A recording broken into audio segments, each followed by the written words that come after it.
네, 여러분 안녕하십니까? 우리 주영상 성도 여러분. 오늘 세 번째, 우리 거짓 세계관 세 번째 시간을 갖도록 하겠습니다. 오늘 말씀은 두 번째 과의 불행의 표면적인 이유라는 과, 14페이지죠. 특별히 오늘은 14페이지 불행의 표면적 이유에 대한 과 안에 있는 지문들을 먼저 좀 읽어드리고, 문제들은 빼고요. 지문들만 읽어드리고 이 강의를 시작해 보도록 하겠습니다. 제가 읽어드리겠습니다. 불행의 표면적인 이유. 사람들이 진정 불행한 이유는 꿈꾸고 시도할 능력을 상실했기 때문입니다. 인간이 다른 생명체들이나 동물들과 다른 가장 큰 특성은 꿈꿀 능력이 있다는 것입니다. 사람은 그만큼 특별한 존재입니다. 그리고 꿈을 꾸는 이 능력을 사용하는 사람만이 미래를 위해 행동할 의지력을 얻게 됩니다. 사람의 마음은 생각, 감정, 의지의 세 가지 영역으로 구성되어 있습니다. 이 세 가지는 꿈을 꾸고 실현시키는 것에 있어서도 필수적인 요소입니다. 꿈을 꾸지 않는 사람들 중에는 운명주의자가 있습니다. 자신이 어떤 꿈을 꾸더라도 인생은 절대자에 의해서 정해진 운명 속에 갇혀 있다고 생각하는 사람들입니다. 또 지금의 환경 속에서 자신이 할 수 있는 일이 별로 없다거나 예전부터 이렇게 살아왔다는 식으로 운명이란 허울을 걷어내지 못한 수능주의자들이 있습니다. 또는 인생을 의미 있게 살아보겠다고 결정하지 못한 채 자신이 무엇을 좋아하고 잘할 수 있는지를 모르는, 즉 자신의 능력과 존재의 가치를 제대로 이해하지 못한 사람들이 있습니다. 이 우주와 인간이 우연히 생성된 것이라고 가정한다면 운명이란 단어는 존재할 수 없는 단어가 됩니다. 반면 인간이 창조주에 의해 생성된 존재라고 한다면 창조주의 형상을 바탕으로 의도된 계획, 진정한 운명이 있다고 생각할 수 있습니다. 결론으로 창조주가 선하고 인간을 사랑하는 존재라고 한다면 그의 계획은 부정적인 것이 아닌 희망이며 신묘막측한 의미를 가집니다. 또 우리에게 닥친 고난들은 우리를 좌절시키는 시험이 아니라 오히려 연단시키고 준비시켜 꿈을 이루게 하는 과정이요 기회로 여겨야 할 것입니다. 다가온 고난을 꿈을 이루게 하는 과정과 기회로 여기는 사람들에게 그 고난과 아픔은 작게 느껴질 것입니다. 네. 자, 좀 오늘따라 오토바이 소리가 크게 나네요. 자, 우리 이과 불행의 표면적인 이유, 이 부분에 대해서 과연 이것이 어떤 의미인지 우리가 함께 지금 읽어드렸던 이 지문에 대해서 깊이 함께 고찰해보고 또 하나님의 말씀으로 더욱 깊이 살펴보고 또 강건해지는 시간이 되기를 소원합니다. 말씀을 전하겠습니다. 자, 사람들이 진정 불행한 이유, 그것은 바로 꿈꾸고 시도할 능력을 상실했기 때문이라고 말씀드렸죠. 자, 그렇다면 인간이 가진 위대함은 뭘까요? 우리 골로새서 1장 27절에서 28절 말씀을 보겠습니다. 골로새서 1장 27절, 28절입니다. 제가 읽어드리겠습니다. 하나님이 그들로 하여금 이 비밀의 영광이 이방인 가운데 얼마나 풍성한지를 알게 하려 하심이라. 이 비밀은 너희 안에 계신 그리스도시니 곧 영광의 그리스도시니 곧 영광의 소망이니라. 28절. 우리가 그를 전파하여 각 사람을 권하고 모든 지혜로 각 사람을 가르침은 각 사람을 그리스도 안에서 완전한 자로 세우려 함이니. 참 얼마나 놀라운 말씀입니까? 우리를 완전한 자로 세우시기 위해서 하나님이 이렇게 우리를 위해서 준비하셨다는 거예요. 우리를 향한 하나님의 영광의 소망이 있다는 거예요. 여러분 기억하십시오. 하나님이 바라보시는 우리를 향한 영광의 소망이 있다는 거예요. 우리가 뭐예요? 완전한 자, 영어로 perfect, 헬라어로 텔레오스, 완전한 자로 하나님이 우리를 세우기 위해서 우리를 창조하셨고 다시 예수님을 통해서 회복시키시려고 하시는 거죠. 자, 이게 하나님의 영광의 소망인데, 그렇다면 이 말씀을 우리 깊이 한번 바라볼까요? 자, 이방인 가운데 있는 영광의 비밀, 이게 뭐라고요? 바로 예수 그리스도시다 라고 했는데, 이 의미가 무엇인가? 예, 그동안 이제 로마서 강해와 태구숙을 통해서 배웠었는데, 이방인 가운데 있는 영광의 비밀, 바로 예수 그리스도라는 그 이유가 무엇이냐? 바로 첫 번째 이유는 죄로부터의 해방된 신분이라는 거예요. 왜 예수 그리스도가 이방인 가운데 영광의 비밀이냐? 이것은 첫 번째 이유, 바로 죄로부터의 해방된 신분을 예수 그리스도가 주셨기 때문에 그렇다는 것이죠. 그래서 예수 그리스도의 장성한 분량에 이르는 키라는 거예요. 바로 예수 그리스도가, 우리 이방인이 예수 그리스도의 장성한 분량에 이르는 키가 바로 예수 그리스도시라는 거예요.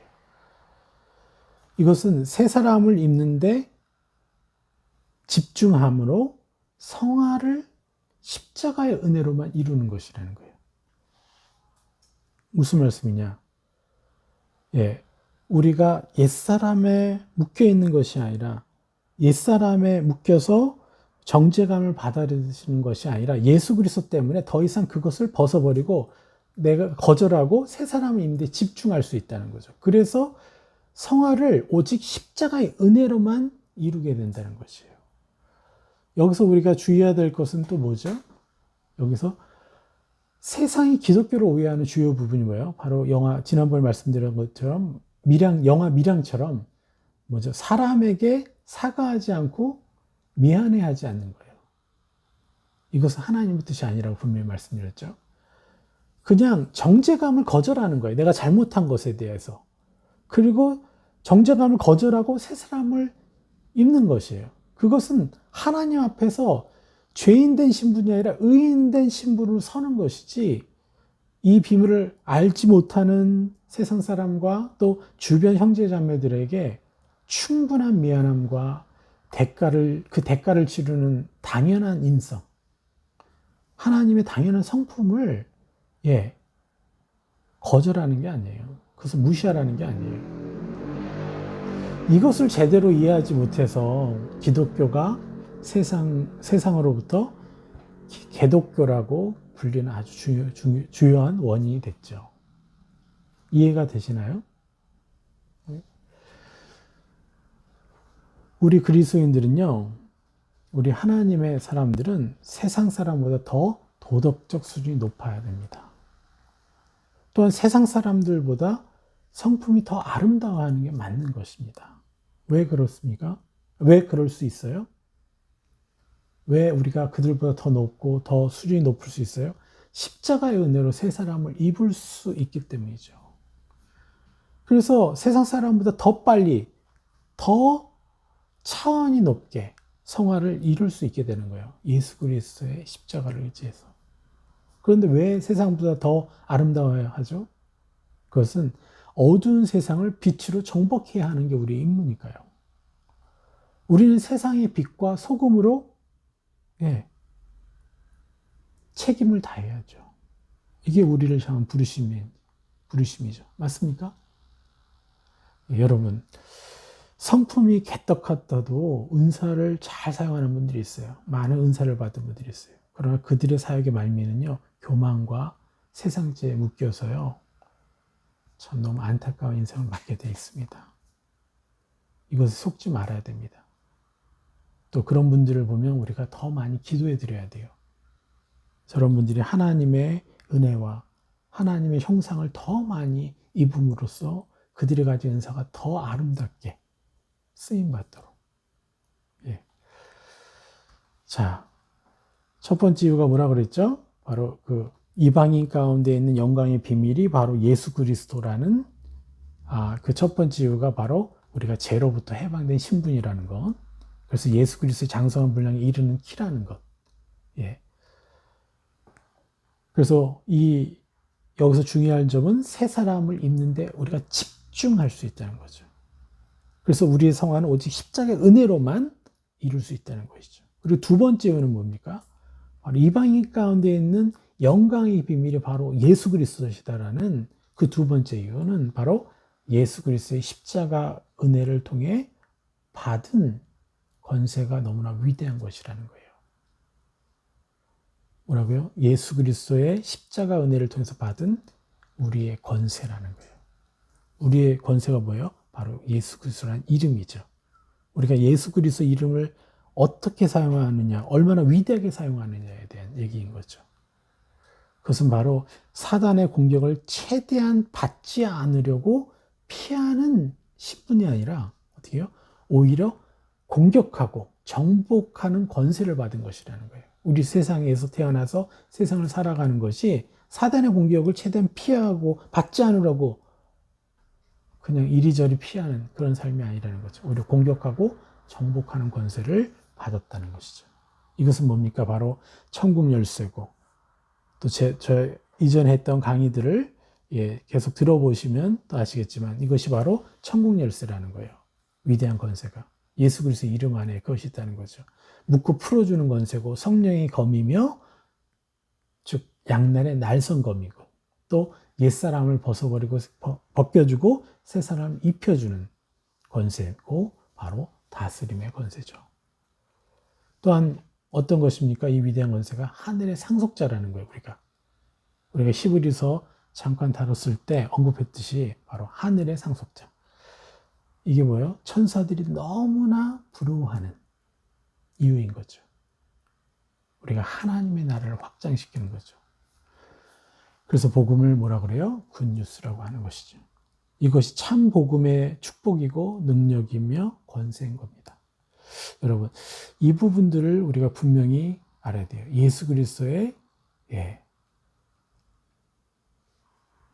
이방인 가운데 있는 영광의 비밀, 바로 예수 그리스도, 이것의 의미인 거죠. 자, 그래서 많은 분들, 우리 특별히 그리스도인인데 이것을 모른 채 그저 저주에 걸리지 않으려고 애쓰고 고단한 인생을 사는 사람들이 많이 있습니다. 우리가 신앙생활을 하지만 이방인 가운데 하나님 주신 이 영광의 비밀, 우리가 세상을 정복하고 다스리는 자로 살 수 있는 이것들을 모른 채 살아가는 사람들이 있습니다.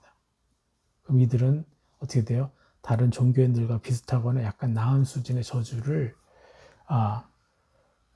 가지고 살고 있는 거죠. 그렇다고 나쁘게 살고 있다는 얘기 아니에요. 다만 우리가 누리고 우리가 얻을 권세, 우리가 사용할 권세에 비하면 이게 저주와 같은 것이죠. 그래서 하나님 기준에서 우리가 완전한 자로 부르심을 받았다는 것을 모른 채 살아가는 것, 이것은 저주인 것이죠. 여러분, 여러분이 받을 축복과 권세를 여러분 집중해 보십시오. 그것이 어떤 것인지. 하나님과 더 가까이 만나고 그분과 더 많은 것을 함께 누리게 되면 여러분, 우리가 지금 살아가는 것들이 얼마나 헛되고 잘못된 것들이 많은지 알게 될 것입니다. 자, 그래서 우리가 이렇게 위대한 자로 살 수 있다라는 것을 사단은 알기 때문에 사단은 이렇게 완전한 회복을 이룰까 봐 뭐예요? 두려운 거예요. 이 신분을 이 땅에서 회복하고 하나님의 자녀답게 세상을 하나님의 기준으로 하나님 기준의 아름다운 것들을 이 땅에 심어가며 정복해가는 신분이라는 것을 알기 때문에 우리를 두려워하는 거예요. 그래서 사단이 끊임없이 공격하는 거예요. 그것을 이루지 못하도록, 아예 그러한 자로 세워지지 못하도록, 그 위치가 되기까지. 그 위치가 뭐예요? 나는 죽고 예수로만 사는 거. 이 위치까지 그 기반에 도달하면요, 그때부터는 사단의 나라가 파괴되는 거예요. 그 한 사람을 통해서. 그러니까 아예 그 기반 위에 올라서지 못하게 하려고 끊임없이 사단이 공략한다는 거죠. 그래서 악이 그런 기반 위로 우리가 나아가지 못하도록 하는 그 방법들 중에 굉장히 중요한 무기가 뭐냐? 이 과에서 말씀드리는 악은 인간이 꿈꾸지 못하도록 막아내는데 집중한다는 거예요. 막는데. 그래서 우리 꿈이 없는 백성은 망한다. 여러분 많이 들어봤죠? 이 말씀들. 자, 이 말씀이 어디 말씀입니까? 잠언 29장 18절 말씀이죠. 제가 가진 성경에는 뭐라고 되어 있냐면 잠언 29장 18절이 묵시가 없으면 백성이 방자히 행하거니와 율법을 지키는 자는 복이 있느니라 이렇게 얘기합니다. 자, 이 묵시라는 것은 이 히브리어로 뭐라고 해요? 하존. 예, 히브리어 하존인데 바로 꿈이고 환상이고 보는 것이요. 비전이죠. 예. 예, 그래서 비전, 꿈, 드림, 예, 환상 이것이 없으면 백성이 방자히 행한다 이렇게 얘기해요. 방자히 행한다의 뜻은 뭐예요? 바로 관역을 바라보며 걸어야 되는데 관역 하나님이 우리를 향한 인생을 향한 관역을 바라보지 못하고 이리저리 흐트러지는 것 이게 방자히 행한다라는 뜻이에요. 원뜻 파라 예, 히브리어로 파라 이리저리 흐트러진다는 의미죠. 그만 말씀드렸듯이 하나님의 관역 나를 향한 관역 여러분들마다 관역이 다 다르죠. 그렇죠? 그러나 큰 뜻에서는 같지만 또 여러분의 특성마다 하나님의 관역은 또 다르죠. 그 관역, 여러분을 향한 부르심의 관역에 맞춰서 계속 그것에 집중하면서 우리가 인생을 살아가야 되는데 못 보는 거예요. 이리저리 흐트러지는 거예요. 그러니까 그걸 보지 않고 걸으니까 어떻게 돼요? 관역에서 벗어나 버리는 거죠. 그게 죄라는 것이고. 그래서 율법을 지키는 자는 복이 있느니라. 이 율법, 이 토라죠. 이 지시요, 이 토라의 의미가 뭐예요? 지시요 명령이라는 거예요. 우리가 하나님과 동행하면서 하나님과 교제하면서 그분이 말씀하시는 걸 내가 듣고 내가 그것에 반응하면서 이게 뭐예요? 바로 하나님의 관역을 바라보는 거죠. 그것을 행하는 사람은 복이 있다라고 얘기하는 거죠. 그래서 세상적인 틀에서 너무나 죄가 많으니까 하나님이 간단한 율법을 토라를 주셨지만 뭐죠? 진짜 토라는 뭐예요? 하나님과 내가 만나는 거예요. 그래서 그분과 말씀을 통해서 만나서 그분으로부터 말씀을 재해석받고 또 사람과의 관계 속에서 받은 상처를 통해서 하나님께 나아가서 그분으로부터 재해석을 받고 또 내가 그들을 위해서 축복하고 나를 위해 축복하는 이런 것들이 다 토라라는 거예요. 하나님으로부터 듣는 것들. 바로 율법이라는 것이죠. 가장 정확한 율법은 뭐예요? 하나님을 사랑하고 이웃을 사랑하는 것이죠. 내가 몇 구절 더 암송하고 성경을 달달달 암송하는 것보다 더 중요한 토라가 뭐예요? 율법이 뭐예요? 내 이웃을 사랑하고 하나님을 사랑하는 거죠. 아주 본질적이고 너무나 간단한 이 율법의 핵심을 놓친 채 내가 저 사람보다 몇 구절 더 외웠어. 내가 저 사람보다 성경을 더 많이 읽었어. 내가 저 사람보다 신학을 더 많이 공부했어. 내가 저 사람보다 이스라엘 역사를 더 잘 알아. 내가 저 사람보다 히브리어를 더 잘 알아. 헬라어를 더 잘 알아. 여러분, 관역을 완전히 놓쳐버린 거예요. 그래서 이 율법의 핵심은 뭐예요? 하나님의 말씀이 하나님의 형상이고 하나님을 사랑하는 것이죠. 이걸 놓친 채 그냥 지식만 가지고 지식만 쌓으려고 하니까 세상 사람들이 보기에도 아름답지 않은 거예요. 그렇죠? 예, 이 부분은 또 너무 오래 얘기할 수 있는 부분이 아니라서 시간상 자 보겠습니다. 그래서 악이 뭘 한다고요? 꿈이 없는 백성 말한다는 거죠. 계속해서 하나님을 만나고 하나님이 말씀하시는 것 그것을 내가 들어야 되는데 그분을 만나지 못하니까 들을 수가 없는 거예요. 그러니까 꿈이 없는 거죠. 우리는 하나님 만날 때보다 꿈이 막 훨훨훨 나타나요. 예? 그런데 그 관역을 내가 벗어나니까 그분을 만나지 못하니까 자꾸 흐트러지는 거죠. 사단은 바로 이것을 하는 거예요. 사단이 행하는 이 하나님의 이 꿈을 꾸지 못하게 하는 그 방법이 뭐냐? 율법에 묶이고 여기서 말하는 율법은 뭐야? 죽은 율법인 거죠. 예. 살아있는 율법이 아니라 죽은 율법이죠. 예. 내가 얼마나 더 많이 알고, 얼마나 더 많이 외우고 있고, 얼마나 더 똑똑하고, 예. 이런 것이 아니라는 겁니다. 예. 그래서 사단은, 예, 거두절미하고 사단은 인간이 꿈꾸지 못하도록 한다. 이 기반 위에 서지 못하도록.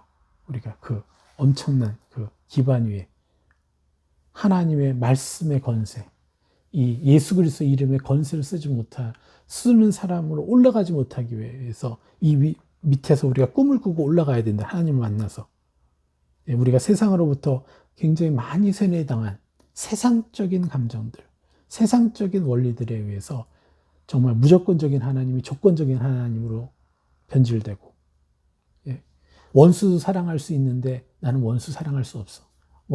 미워하는 것에서 벗어날 수도 없는데, 시기 질투하는 것에서 벗어날 수 없는데 내가 어떻게 원수까지 사랑해? 하는 수많은 이 세상적인 우리가 그동안 받았던 여러 상처와 고난들을 통해서 우리가 우리 안에 쌓여있는 옛사람의 중독들.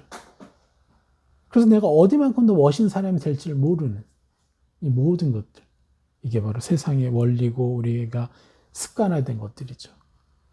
거기에 묶여서 내가 하나님의 기반 위에 탁 서서 하나님과 더불어 세상을 다스리는 삶을 살지 못하게 하는 거죠. 그러기 위해서 사단이 쓰는 방법이 그 중간에서 꿈을 꾸지 못하게 하는 거예요. 그런데 사람은 어떻게 해요? 어떻게 해요? 하나님에 의해서 창조되어 있고, 그렇기 때문에 하나님의 형상이 조금이라도 남아있기 때문에 사람들이 꿈꾸는 것을 아예 막을 수는 없어요, 사단이. 그래서 악이 선택하는 게 뭐냐? 그 전략이 뭘까요? 바로 꿈을 꾸되 거짓된 꿈을 꾸게 하는 거예요. 거짓된 꿈을 꾸는 것에 중독시켜버리는 거예요. 그러니까 육신적인 꿈을 꾸게 하는 거죠. 그래서 마태복음 11장 28절에 여러분 잘 아시듯이 수고하고 무거운 짐진 자들아 다 내게로 오라. 내가 너희를 쉬게 하리라. 이러니까 사람들은 육신적인 짐들로부터 내가 벗어날 수 있군요. 힘들고 지치고 어려운 삶에서 해방될 수 있군요. 육적인 축복을 받을 수 있겠군요. 육적인 힘을 얻을 수 있겠군요. 이렇게 어떤 세상의 고통으로부터 좀 희석된, 좀 더 나은 삶에 대해서만 생각하게 된다는 거죠. 그러나 실제는 뭐예요? 완전한 짐, 마음속에 있는 수많은 짐들 완전히 회복되는 것이죠. 그런데 사단은 자꾸 뭐예요? 수고하고 무거운 짐지다 다 내게로 오라. 내가 너희를 쉬게 하리라. 그래서 육적인 짐들, 육적인 고생으로만 여기게 하려고 하는 거죠. 스가랴서 10장 2절에 이렇게 말씀하십니다. 드라빔들은 허탄한 것을 말하며 복술자는 진실하지 않은 것을 보고 거짓 꿈을 말한즉 그 위로가 헛됨으로 백성들이 양같이 유리하며 목자가 없으므로 공고를 당하나니. 이 거짓 꿈을 얘기하죠. 거짓 꿈을 말한다고 그랬어요. 드라빔을 가지고 이게 하나님 뜻인지 아닌지를 결정하잖아요. 전쟁에 갈 때마다 꼭 가지고 다녔던 것들. 그런데 그것을 가지고서도 헛하는 것을 말할 수 있다는 거예요. 자, 보십시오. 이 거짓 꿈이라는 게 뭐예요? 바로 육신적인 꿈이라는 거예요. 바로 세상적인 꿈이라는 거예요. 그러나 오해하지 마십시오. 세상 꿈을 꾸지 말라는 게 아닙니다. 하나님 결코 그런 분이 아니에요. 종교적인 해석을 하지 마십시오. 참된 꿈을 꾸고 누리는 사람은요, 세상적인 꿈이 아무런 해를 끼치지 못해요. 참된 꿈을 꾸고 누리는 사람이 먼저 되라는 것이에요. 그러면 세상적인 꿈들이 저절로 따라오는 거예요. 그걸 그냥 세상적인 꿈이 주인 되지만 않게 하라는 거예요. 세상의 주인이 되는 마음, 세상에 내가 주인이 돼야 되는데 세상의 종이 되어버린다는 거예요. 세상의 주인된 마음을 소유하면요, 세상을 다스리는 그 주인의 마음을 가지면 어떻게 해요? 당연히 이 세상적인 꿈은 내가 능히 아름답게 바꿀 수가 있는 것이죠. 그것이 나를 죄를 짓게 하고 나를 헛된 길로 빠지게 하지 못한다는 거예요. 자, 여기에 핵심은 뭐냐? 거짓 꿈. 육신은 뭐예요? 육신적인 꿈이며 세상적인 꿈이라는 거예요. 또 전도서의 꿈도 육적인 꿈으로 이렇게 해석시켜 버려요. 자, 전도서 5장 7절에 뭐라 그래요? 꿈이 많으면 헛된 일들이 많아지고 말이 많아도 그러하니 오직 너는 하나님을 경외할지니라. 예, 여기서 말하는 꿈이 나쁜 것이 아닌데 헛된 일들이 많아지게 하는 꿈이 된다는 거예요. 또 전도서 5장 3절에는 걱정이 많으면 꿈이 생긴다고 그랬어요. 이건 뭐예요? 다 헛된 꿈, 거짓 꿈을 얘기하는 거죠.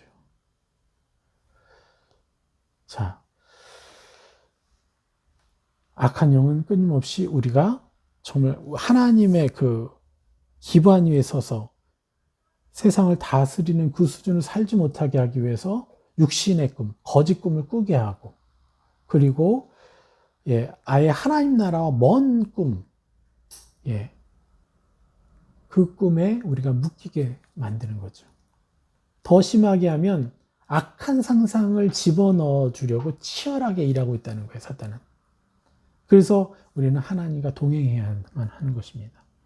생각, 감정, 의지, 이 모두를 우리가 하나님 앞에 가져가야 돼요. 내가 드는 생각들, 내가 왜 이런 생각이 들죠, 하나님? 내가 이런 감정이 들어. 갑자기 행복하지 않아요. 왜 그렇죠? 하나님? 내가 왜 행복하지 않죠? 이런 감정들도 매 순간 하나님한테 가지고서 하나님과 얘기하고, 또 어떤 의지가 들어와요. 이걸 너무 하고 싶어 하는 그런 것들도 하나님께 가져갈 때 이게 바로 뭐예요? 아주 중요한 예배가 되는 것이에요. 이러한 삶을 살 때 악의 공격들을 비로소 이겨낼 수 있습니다. 물론 여기서 그러면 하나님한테 가져간다고 들립니까? 여러분, 이 과정을 계속 밟아가다 보면요, 진짜 하나님의 인도하심을 여러분이 민감하게 느끼는 수준으로 올라가게 될 겁니다. 예, 너무 중요합니다. 이걸 해야 돼요, 우리 그리스도인들은. 이 수준의 삶을 살아야 돼요. 그래야 세상으로부터 오는 아니면 내가 가만히 있어도 끊임없이 나의 자존감을 깨트리고 자기감을 일으키게 하고 우울하게 하고 수많은 충동적인 것들이 들어올 때 이것을 컨트롤 못하면서 살아가요. 다만 그냥 어쩔 수 없이 그냥 교회만 참석하는 삶을 살게 되죠. 이건 예수님을 영접해서 우리가 받아들인 놀라운 축복에 비하면요, 너무 큰 저주예요. 여러분, 이것을 기억하십시오. 자, 그렇다면 하나님께 헌신한 사람들은 어떤 꿈을 꿀까요? 사단은 우리로 하여금 거짓 꿈을 꾸도록 중독시켜 버렸는데, 그렇다면 하나님께 헌신한 사람들은 어떤 꿈을 꿀까요? 하늘의 꿈을 꿀까요? 아니면 육의 꿈을 꿀까요? 사도행전 2장 17절에 하나님이 말씀하시기를 말세에 내가 내 영을 모든 육체에 부어주리니 너희의 자녀들은 예언할 것이요 너희의 젊은이들은 환상을 보고 너희의 늙은이들은 꿈을 꾸리라. 이건 요엘서 2장 28절의 말씀이죠. 그에 내가 내 영을 만민에게 부어주리니 너희 자녀들이 장래일을 말할 것이며 너희 늙은이들은 꿈을 꾸며 너희 젊은이들은 이상을 볼 것이며. 자, 여러분, 말세에 예수님의 말세라는 거 지난번에 말씀드렸죠. 예수님의 십자가 사역 이후부터 우리 모두는 각자 말세의 시대를 살고 있다고. 자, 여기서 중요한 것은 모든 육체에 하나님의 영을 부어준다는 거예요. 그러니까 뭡니까? 세상 사람들도 일반 은사를 누리고 있는 거예요. 그래서 그들도 꿈을 꿀 수 있는 사람이 됐어요. 늙은이들도 꿈을 꾼다는 거죠. 그래서 어떻게 되죠? 그들이 자신이 그러한 꿈을 꿀 수 있는 것이 하나님의 은혜로부터 나온 것이라는 것은 모를 뿐이에요. 그러나 하나님이 모든 육체에 부어주었어요, 이미. 자, 그렇다면 여기서 늙은이들이 꿈을 꾸어서 무슨 유익이 있을까요? 이 땅에서 꿈을 꾸어요. 몇 년 뒤에 죽을지, 하루 뒤에 죽을지 모르잖아요. 그죠? 여러분, 이 땅에서 누릴 수도 있어요. 우리가 꿈을 꾸면 80이 돼서 아니면 90세 이 땅에서 꿈을 꿨어요. 그런데 이 땅에서 누릴 수 있겠죠. 어쩌면 120세를 살면서 누릴 수도 있겠죠. 30년간. 그런데 그렇게 못할 경우, 여기서 굉장히 중요한데, 꿈을 꾼 만큼 여러분 하늘에서 보상받게 되어 있다는 거예요. 꿈을 꾸고 그럴 줄 믿습니다라고 선포할 때 하늘에서 보상을 받게 된다는 거예요. 우리가 꿈을 꾼 만큼. 그래서 늙었을지라도 더 많은 꿈을, 더 아름다운 꿈을 꾸고 선포하는 것이 중요하다는 거예요. 그래서 꿈꾸는 사람은요, 늙어도 꿈꾸지 않는 사람에 비해서 굉장히 천천히 늙어요. 생명력이 넘치고 더 멋있고 더 아름다운 삶을 향해하죠. 예. 진정한 어른이죠, 어른. 예. 자, 그럼 육의 꿈을 꾸는 경우는 어떨까요? 많은 사람들이 그렇게 생각해요. 당연히 우리 그리스도인들이니까 하늘의 꿈을 꾼다고 생각할 수 있어요. 그렇지만 그렇지 않은 경우가 더 많다는 것을 많이 경험했을 것입니다. 많은 그리스도인들이 착각하는 것이 바로 이것입니다. 유다서 1장 8절에는 이렇게 말합니다. 그러한데 꿈꾸는 이 사람들도 그와 같이 육체를 더럽히며 권위를 업신여기며 영광을 비방하는도다. 이들은 소돔과 D절을 보면 소돔과 고모라가 꾼 육체적인 꿈들을 꾼 것이에요. 예, 목사로서도 얼마나 추접한 삶을 사는 사람들이 막 드러나죠. 예, 성도들을 성추행하고 강간하고 돈을 뜯어내고 소돔과 고모라가 꾼 육체적 꿈들을 꾼 것이에요. 그것이 당연한 것이에요. 그들이 악한 사람이라서 그런 게 아니라 악한 영들이 공격하는 것을 어떻게 받아서 공격할지를 몰라서 당했을 뿐이에요. 그들도 사실은 피의자지만 피해자이기도 합니다. 이것이 분명히 잘못됐지만 우리는 판단만 하지 말고 그들을 축복해야 됩니다. 그들도 정말 새로운 사람으로 살 수 있도록. 그렇지 않으면 우리도요, 어둠에 당해요. 예. 자, 이렇게 육의 꿈을 꾸는 것에 중독되면 악에 붙잡히게 되죠. 시편 147편 6절에서 이렇게 말합니다. 야훼께서 겸손한 자들을 붙드시고 악인들은 땅에 엎드려 들이시는도다. 그렇다면 겸손한 자는 누가 될 수 있습니까? 예? 겸손한 자들은. 그리고 악한 자들은 누가 됩니까? 우리가 그리스도인 됐으니 나는 더 이상 악한 자로 살 수 없다는 뜻인가요? 아니죠. 아까 말씀드렸듯이 목회자들도 그런데 그렇지 않다는 것을 우리는 너무 잘 알고 있죠. 그리고 왜 악한 자들이 되느냐? 근본적인 원인은 바로 자신이 주인 되어서 꿈을 꾸기 때문이에요.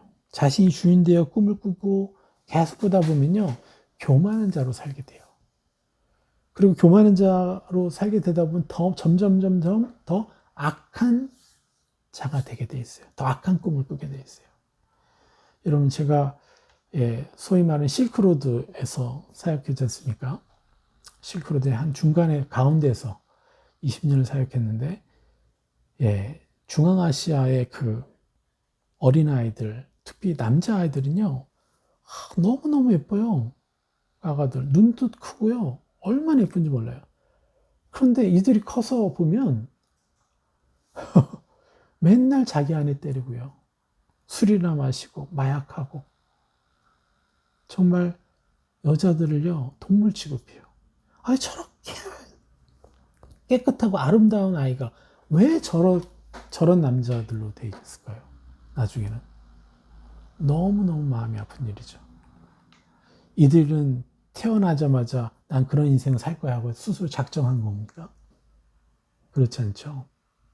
왜 그렇게 됐을까요? 첫째 이유는 환경에 의해 그렇게 학습되었다는 거예요. 보여지는 환경. 자기 아버지, 어른들이 여자들에게, 사람들에게 대하는 것들을 보면서 그렇게 배웠다는 거예요. 그래서 기분 나쁘면 얼굴에다 침도 뱉고 막. 우리 아이들이 피해자죠. 어릴 적에 노는데 막 우리 아이들한테 얼굴에 침을 뱉기도 하고 막. 그렇게 학습됐기 때문에 어린아이들도 기분 나쁘니까 얼굴에 침을 뱉어버리는. 그 둘째 이유는 뭐죠? 뭐냐면 그 환경에 자신을 내어준 것이에요. 이게 뭡니까? 동의해줬다는 거죠. 순응해버린 거예요. 이것이 아주 결정적인 이유예요.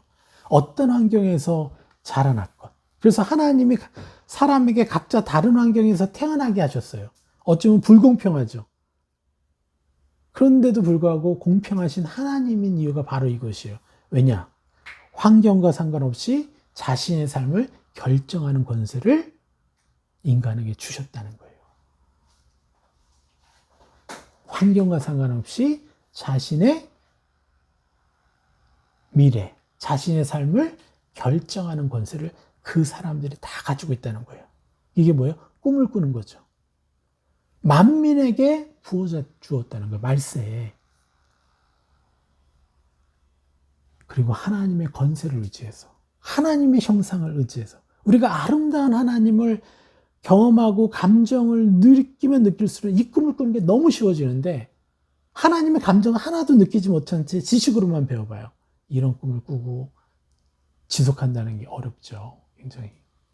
그래서 하나님과 사랑에 빠지라는 겁니다. 감정을 누리라는 거예요. 그렇다면 겸손한 자는 누가 될 수 있습니까? 겸손한 자는 오직 주님이 주인 되신 삶. 그분의 꿈, 주님의 꿈이 뭐예요? 나를 향한 하나님의 특별하고도 그 고귀한 꿈, 그분의 꿈. 나를 향한 하나님의 특별하고도 고귀한 그 꿈을 나의 꿈으로 받아들이는 자가 겸손한 자가 될 수 있다는 거예요. 환경을 믿지 않고, 환경을 의지하지 않고, 오직 하나님이 나를 향해서 어떤 꿈을 가지고 계신가. 이것을 들으려고 하고, 그것이 지금의 나의 어떠함보다 더 중요하고, 이것을 받아들이는 사람이 진짜 겸손한 자예요. 여러분, 겸손함. 많은 사람들이요, 누추하게 자기를 표현하는 걸 겸손이라고 착각해요. 아닙니다. 그렇다고 난 꿈의 사람이야. 그러면서, 누구죠? 요셉처럼 막, 저게 꿈의 사람이 온다 그러면서 형들이 막 죽이려고 했죠. 그건 교만했기 때문이죠. 그건 하나님의 성품과 다르게 그 꿈을 표현했기 때문에 그래요. 요셉이 아직 하나의 성품을 갖지 못해서 그래요. 꿈꾸는 것이 잘못된 게 아니에요. 꿈꾸는 자가 겸손한 자예요. 왜요? 자신의 상태, 주변 환경이 아니라 하나님을 신뢰하는 것이기 때문에. 아까 이 지문에서 말씀드렸다시피 인간이 다른 생명체들과 다른 가장 큰 특성이 뭐라고요? 꿈꾸는 능력을 가졌다는 것이죠. 그리고 사람은 그만큼 특별한 존재고, 그리고 그것이 바로 완전한 겸손이라는 거예요. 그래서 꿈꾸는 능력을 얼마나 사용하느냐, 이것으로 사람의 미래가 결정된다는 것이죠. 꿈꿀수록 미래를 위해서 우리는 행동할 의지력을 얻게 되고, 그리고 더 아름다운 사람이 되는 것이에요. 여러분, 계속 여러분에게 권면하고 싶은 것은, 제가 설교를 하고 여러 선포문을 만들어 드리죠. 옛사람을 벗어버리고 새사람을 입는 이것을요, 우리 공동체에 선포할 때, 올릴 때마다 한 번 선포하고 끝내지 마십시오. 여러분, 여기서 욕심을 내야 돼요. 10번이고 20번이고 100번이고 선포한 만큼 여러분의 것이 되는 겁니다. 이렇게 쉬운 일이 어디 있어요, 사실. 내가 짜증내던 사람이 짜증을 안 내는 사람이 됐어요. 왜요? 옛사람을 벗어버리고 새사람을 입었으니까. 짜증날 때 있죠. 짜증 올라오려고 해요. 근데 난 그렇게 사는 사람이 아니에요. 계속 내가 선포했기 때문에 그것과 싸울 수 있어요. 너무 쉬운 거죠. 그냥 거저 먹는 거죠. 천국을 침노하는 것이죠. 여러분, 많이 선포할수록 어떻게 해요? 변화가 빠릅니다. 그리고 또 가능하시면 여러분 꿈 노트를 준비하셔서 꿈을 적어보시기를 바랍니다. 제가 11과에서 비전 그리기에서 더 구체적인 설명을 해드리겠어요. 그거는 육체적인 꿈과 또 하늘의 꿈, 난 거룩한 사람인데 육체적인 꿈을 꿔도 되나, 막 여러 가지 헷갈리는 부분들이 있어요. 이것도 혹시 질문이 있으시면 또 유튜브에 올려주셔도 제가 답글을 하겠습니다. 11가에서 다뤄드리고, 마지막으로 여러분들, 하나님은 가장 아름다운 분이라는 거예요. 우리 마지막 지문에서 말씀드렸듯이. 그리고 가장 아름답고 완전한 꿈을 꾸시는 분이고, 이것을 실현시키시는 분이라는 것을 잊지 마십시오. 그래서 그분 차원의 그런 분이기 때문에 우리를 그런 축복으로 이끄실 분이라는 것을 여러분 믿으십시오. 얼마나 우리를 사랑하셨는지 자신의 독생자까지 죽이시면서까지 그 고통을 당하게 하시면서까지 우리를 위해서 헌신하시겠습니까? 자, 하나님과 깊은 사랑에 빠지는 감정을 소유하시기를 여러분 권면합니다. 하나님과 깊은 사랑에 빠진 감정을 여러분 가지십시오. 가지시기만 하면 돼요. 나는 하나님과 깊은 사랑에 빠진 감정을 예수님만큼이나, 이 땅에 오신 예수님만큼이나 누리는 사람이다. 여러분, 이렇게 계속해서 선포해 보십시오. 제가 제 개인적인 욕심을 버리고 하나님 나라에 집중하게 된 것도, 제가 제 야망도 있었는데 나는 오직 하나님의 나라만을 꿈꾸는 사람입니다라고 계속해서 세상을 입었을 때 이 세상적인 욕심들이 하나하나 걷어지는 것을 경험했습니다. 이 감정도 여러분 입으면 입을수록 여러분의 것입니다. 여러분, 그렇게 되면 내가 하나님과 깊은 사랑에 빠진 감정을 누리게 되면 그분의 꿈을 꾸고 싶어져요. 하나님과 깊은 사랑에 빠지게 되면 하나님의 꿈을 꾸고 싶어지는 거예요. 그래서 여러분의 감정이 세상의 감정을 끊임없이 입으셔야 돼요. 그것이 지난주에 이제 말씀 선포했을 때 다윗의 유일한 소원이었던 것이죠. 바로 그것이죠. 시편 27편 4절. 예수님의 이름으로 선포합니다. 내가 야훼께 구하는 한 가지 최고의 축복은 평생 매 순간마다 내가 거니는 곳이 야훼의 지성소가 되게 하는 자이며, 야훼의 아름다운 형상들을 경험하고 누리며, 야훼가 칭송하며 사는 것을, 야훼를 칭송하며 사는 것을 가장 즐거워하고 행복해하며 가장 가치 있는 것으로 느끼는 자입니다. 여러분, 끊임없이 여러분의 감정에다가 그렇게 입어보세요. 그러면 어떻게 해요? 진짜 하나님을 사랑하지 않고는 견딜 수 없는 그런 감정을 누리게 될 것입니다. 제가 이번 주 금식하면서 정말 더더욱 많이, 정말 하나님을 그렇게 사랑하는 것들이 더 깊어졌어요. 여러분, 이것을 계속 끊임없이 선포하면서 세 사람을 입어보십시오. 그러면 여러분이 삶에서 마음의 짐들, 이 지옥들이 하나씩 하나씩 사라지게 될 것입니다. 그래서 여러분, 여러분을 향해서 하나님이 꿈꾸시는 것들을 받기를 소원하십시오. 그래서 불행의 근본적인 이유, 꿈꾸지 못하는, 진정 불행한 이유, 꿈꾸는 능력을 상실했다라는 것. 그것은 사단의 교묘한 전략이고 끊임없이 우리에게 공격하시라는 것을 잊지 마시고, 여러분, 이제 하나님께 끊임없이 하나님의 이유로 꿈꾸고 선포하는 것에 여러분 집중하시기를 소원합니다. 오늘 말씀 여기까지 전하도록 하겠습니다. 승리하십시오.